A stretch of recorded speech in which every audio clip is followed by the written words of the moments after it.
Olá, você está no canal Estante de Luz e vamos ao podcast de hoje.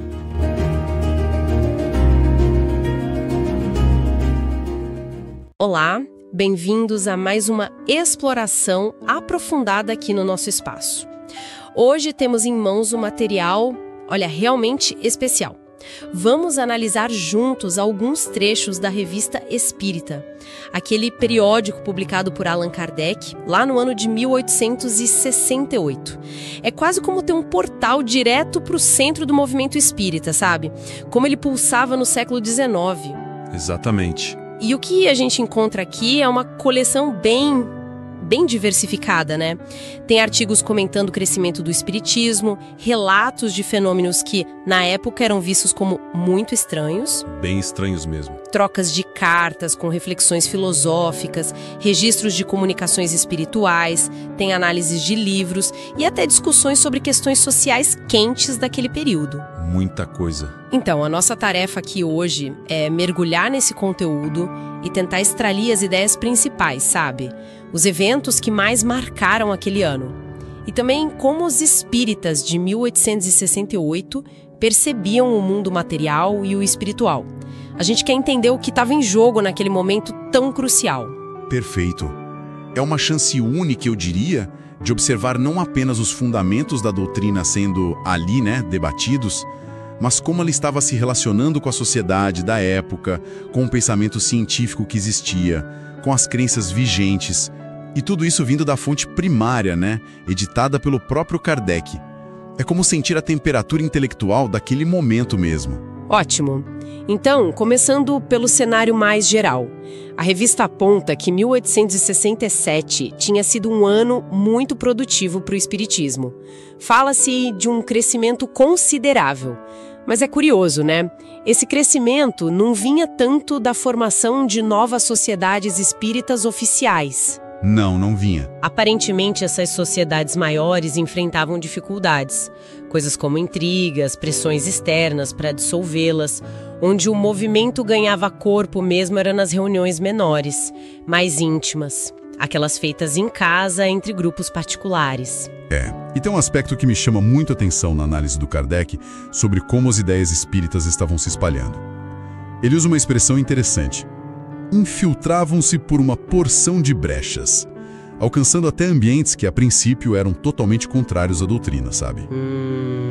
Como assim? Ele percebia que muitas pessoas acabavam adotando princípios espíritas, tipo a reencarnação, a comunicação com os espíritos, sem nem saber direito a origem da ideia.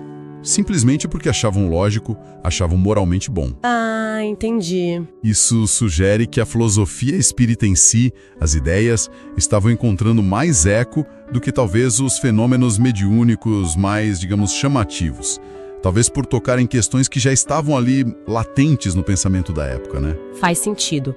E Kardec também demonstra muita gratidão na revista, Ele fala com os assinantes. Sim, ele agradece muito a lealdade, o apoio, e chama eles de um jeito afetuoso, soldados da véspera, reconhecendo quem estava ali desde o começo. Que interessante essa expressão. E ele também faz questão de reafirmar o compromisso pessoal dele com o movimento, mesmo com todas as dificuldades, os ataques que ele e a doutrina sofriam. Imagino que não era fácil. Não mesmo.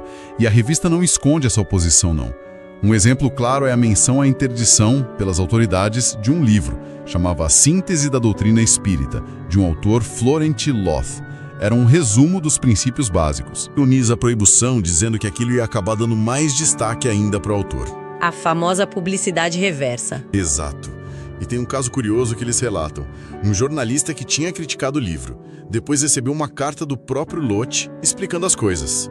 E aí o jornalista admitiu publicamente que, não conhecia a doutrina a fundo e reconheceu que ela tinha um lado sério, um lado moralmente elevado. Isso mostra um pouco do debate público que rolava na época. Bem interessante. Bom, vamos avançar agora para um terreno que sempre gera muita curiosidade. Os fenômenos que a revista de 1868 relata. E olha, alguns são realmente desconcertantes. Ah, sim. Um exemplo muito vívido é o dos Aissawas, uma tribo árabe que fez demonstrações em Paris durante a Exposição Universal de 1867. Nossa, as descrições são Impressionante. impactantes, sem dúvida. A revista conta que os membros dessa tribo comiam cactos cheios de espinhos. Cactos? Sim. Mastigavam e engoliam vidro, pisavam descalços em brasa viva, recebiam golpes de sabre na barriga sem se cortar. Teve um homem que atravessou a própria bochecha com um espeto. Meu Deus! E talvez o mais chocante, eles comiam serpentes vivas, arrancavam a cabeça com os dentes. Que horror! E o texto diz o quê sobre as consequências, ferimentos? Aí que tá o ponto. O texto faz questão de frisar que depois disso tudo eles não tinham ferimentos, não tinham marcas. Nada. Nada. E o próprio Kardec menciona ter visto uma dessas sessões. Ele confirma que os relatos eram verdadeiros e admite, ele mesmo, que não tinha uma explicação completa para aquilo. Chamou de prodígio. Impressionante. Além desses atos extremos, a revista também fala muito sobre curas, né? Principalmente as curas instantâneas. Como é que eles explicavam isso naquela época? A explicação principal deles girava em torno da teoria dos fluidos. É um conceito central ali. A ideia era que certas doenças não seriam, na origem, um problema só do corpo físico, orgânico. Seriam resultado da ação de um mau fluido, digamos assim, impregnando o corpo da pessoa. Uma visão mais energética, então. Exatamente. E a cura instantânea aconteceria quando um curador, que teria um fluido melhor e uma forte força de vontade, conseguia projetar esse fluido bom sobre o paciente e, com isso, expulsar o fluido ruim, o nocivo. Mas essa cura não era garantida, certo? Tinha limites, imagino. Tinha, claro. A revista pondera isso. A eficácia dependeria de alguns fatores, como a potência do fluido do curador, a receptividade do doente e, um ponto crucial, a natureza da própria doença. A natureza da doença? Sim. E aí entra um elemento moral muito forte na visão espírita, a ideia de expiação. Eles acreditavam que muitas doenças, ou sofrimentos em geral, podiam ser consequências de atos de vidas passadas. Ah, lei de causa e efeito agindo. Isso, uma forma de reequilibrar débitos morais, ou então provas necessárias para o espírito aprender e evoluir. Nesses casos, a cura talvez não fosse permitida espiritualmente, entende? Até a expiação acabar ou a lição ser aprendida. Entendi. Isso explicaria por que um curador não curava todo mundo. Exatamente. Mesmo pessoas com o mesmo mal aparente. Era uma forma de dar sentido a essa variabilidade. Tipo inspiração e alucinação.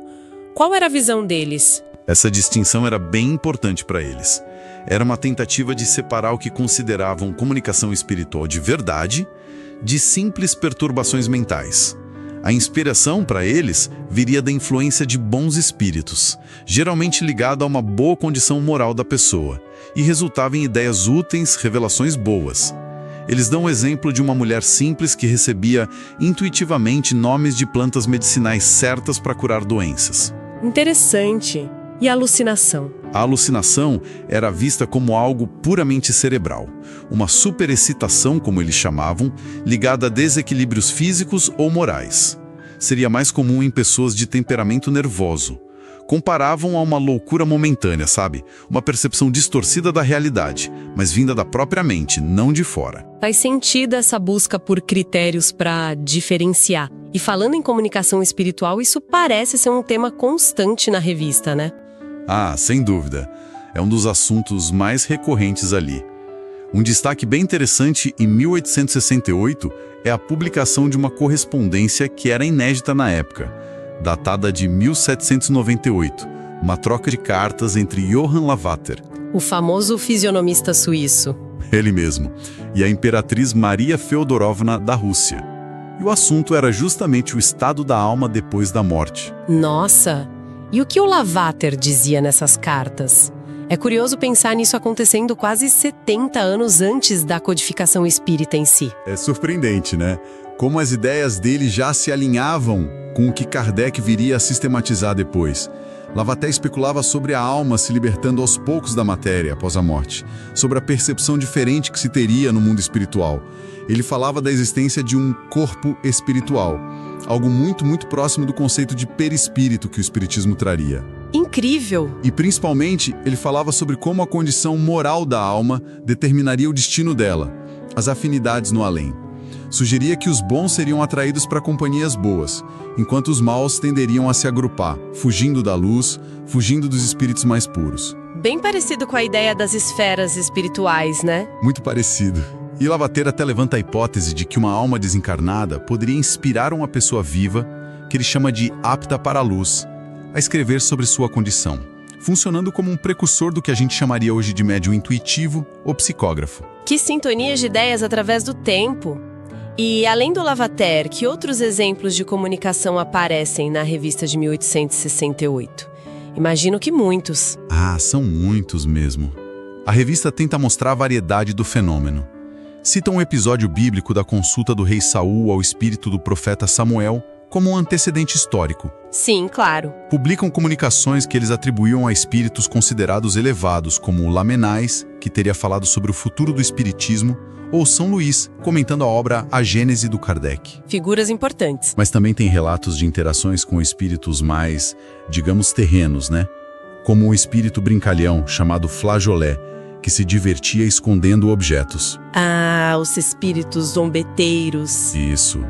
Ou o caso curioso do Abade L, um padre que combateu o espiritismo em vida, mas que depois da morte teria se comunicado para dizer que, opa, tinha se convertido e que agora estava instruindo médiuns do lado de lá. Que reviravolta! Pois é. E tem até o relato atribuído ao Dr. Philippot, um médico que era materialista convicto em vida, descrevendo as primeiras impressões dele, bem confusas e angustiantes, ao se descobrir vivo no mundo espiritual. Nossa! Essa variedade toda de relatos buscava mapear os diferentes níveis e tipos de interação entre os dois mundos, né? Com certeza! E como essas comunicações aconteciam na prática? Quais eram os métodos mais comuns que a revista descreve? Eram variados também, refletindo bem a fase experimental do movimento naquela época. Havia menções às mesas girantes ou falantes, que respondiam perguntas com batidas, indicando letras, a tipologia, um método que já era praticado em lugares como Cádiz, na Espanha, desde 1853, segundo a revista. Ah, o método das batidas. Isso. A psicografia, que é a escrita direta pela mão do médium, também era muito citada, como no caso das mensagens do militar conhecido como Zuavo Jacó. Sim, esse é famoso. E aparecem também relatos de vidência, ou clarividência, como uma médium lá em Cádiz que dizia ler mensagens numa espécie de fita fluídica. Uma fita fluídica? Interessante. Pois é, ou uma menina que descrevia cenas que via num copo com água, a hidromancia, que é uma prática bem antiga. Dá pra ver que eles estavam explorando diferentes faculdades mediúnicas. Sem dúvida. Agora, mudando um pouco o foco para o aspecto mais doutrinário, talvez o conceito mais central que permeia muitas discussões na revista de 1868 seja a reencarnação, né? A pluralidade das existências. Com certeza. Fica muito claro que, para Kardec e para os espíritas da época, essa era a chave mestra para entender uma série de questões fundamentais. Chave mestra em que sentido, exatamente? Principalmente para explicar a ideia de progresso. Tanto o progresso individual de cada espírito, quanto o da humanidade como um todo. E também para conciliar a existência de um Deus justo e bom com as desigualdades enormes que a gente vê no mundo, né? Sociais, intelectuais, morais, os sofrimentos. Sim, a velha questão do mal e do sofrimento. Exato. A reencarnação oferecia uma resposta. As diferenças não seriam arbitrárias, mas resultado das escolhas, do esforço, do aprendizado de cada espírito ao longo de muitas vidas. E isso tinha implicações sociais também. Tinha, e muito importantes. Era vista como fundamento lógico para a fraternidade universal.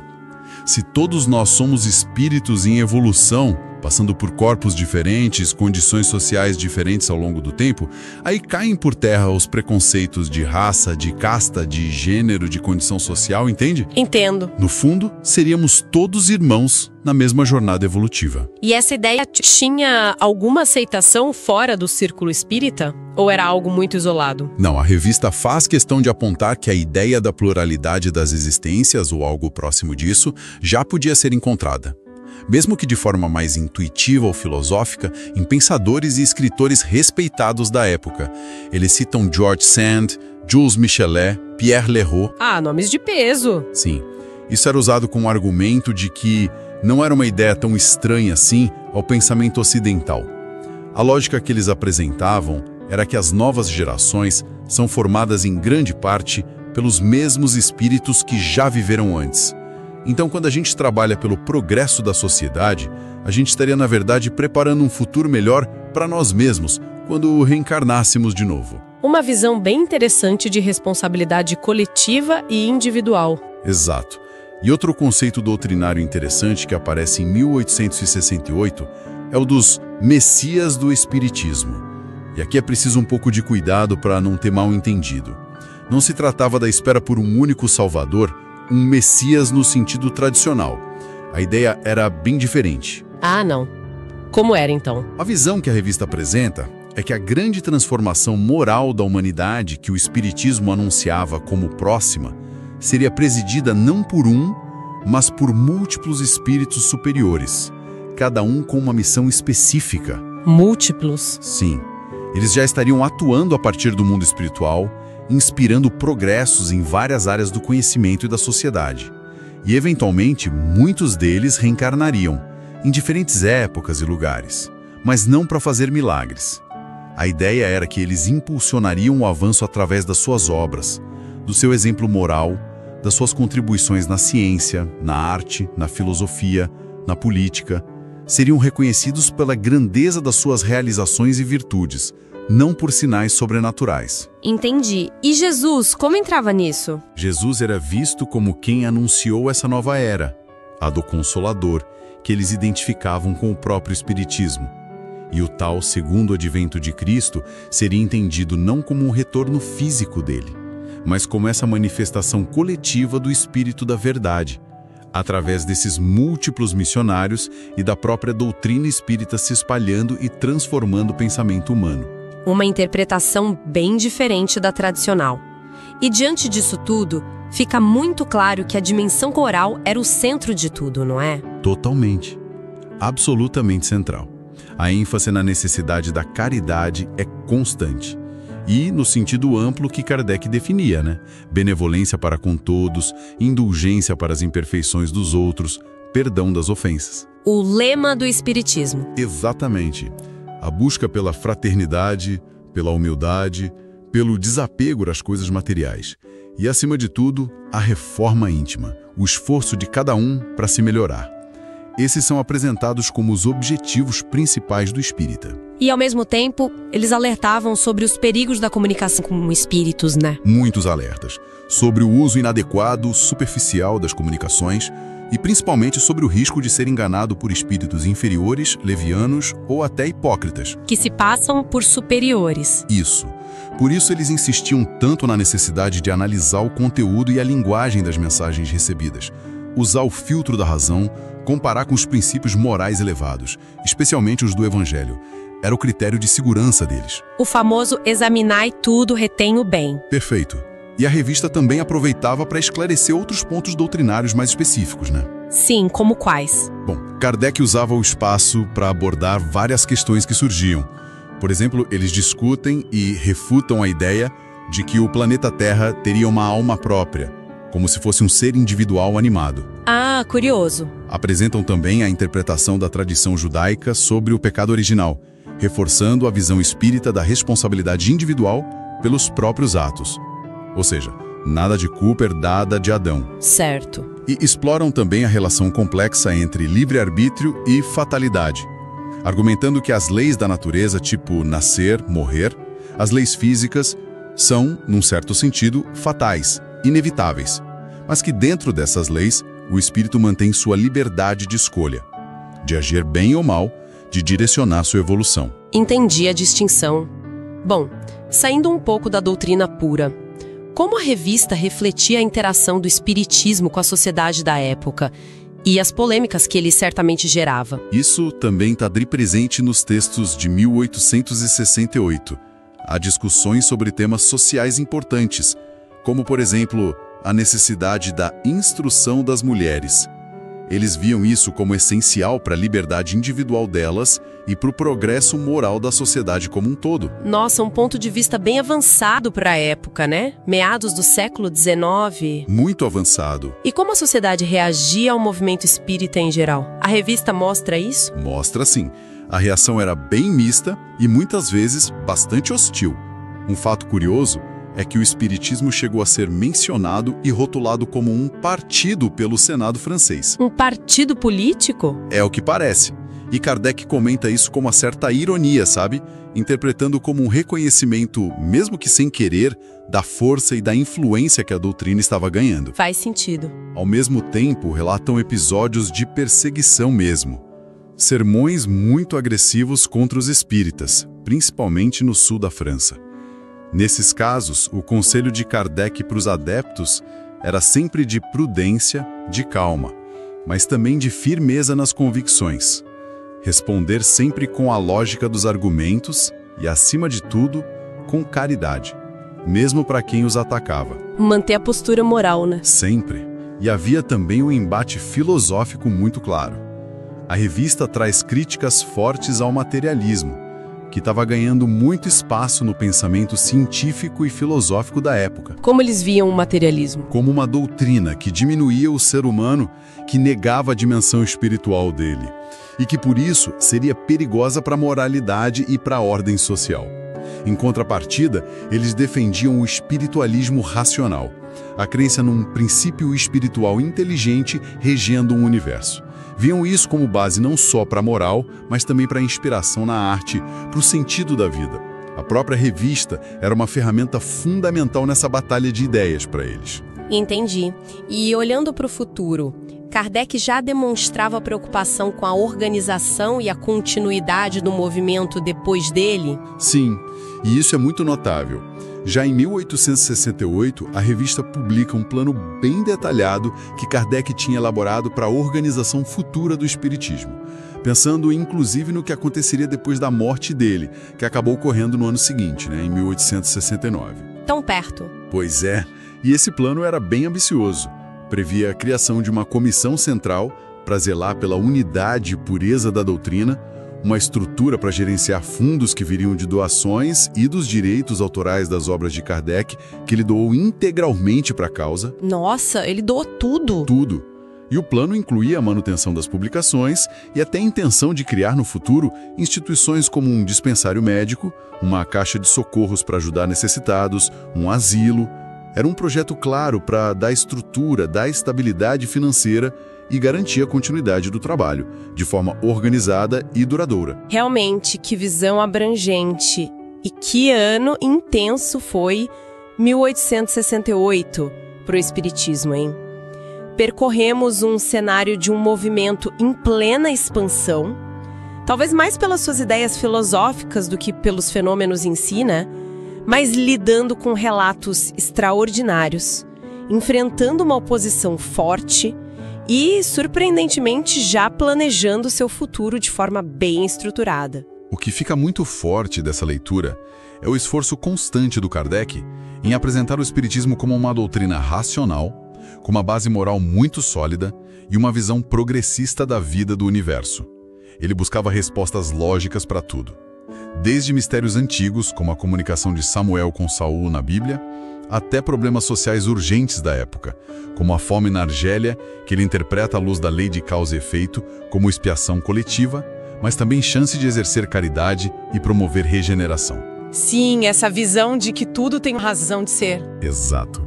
E claro, para a diversidade de fenômenos psíquicos que tanto intrigavam e dividiam opiniões. E a reencarnação, como você disse, aparece o tempo todo como a espinha dorsal que conecta tudo isso, explicando a justiça divina, o caminho da evolução. Muito bem colocado. E fica aqui, então, uma reflexão final para quem nos acompanha hoje. a revista de 1868 dá um destaque bem interessante à instrução das mulheres como um motor para a liberdade e para o avanço moral. Pensando nisso e em tudo que a gente viu, as ideias sobre fluidos, mediunidade, reencarnação, comunicação espiritual, como será que essas perspectivas, tão debatidas lá atrás, conversam ou, quem sabe, até entram em choque com o que a gente entende hoje sobre consciência, sobre a relação mente-corpo, sobre espiritualidade e mesmo sobre as transformações sociais que a gente ainda busca hoje em dia? Fica a pergunta no ar. É uma excelente provocação para a gente continuar pensando, sem dúvida. Mergulhar nesses textos históricos não serve só para conhecer o passado de um movimento de ideias, né? Serve também para iluminar debates e perguntas fundamentais que, talvez com outras roupas, continuam muito vivas hoje, na nossa busca por sentido, por compreensão do mundo e de nós mesmos. Exatamente. O convite à reflexão está feito. Muito obrigada pela companhia e até a nossa próxima análise aprofundada.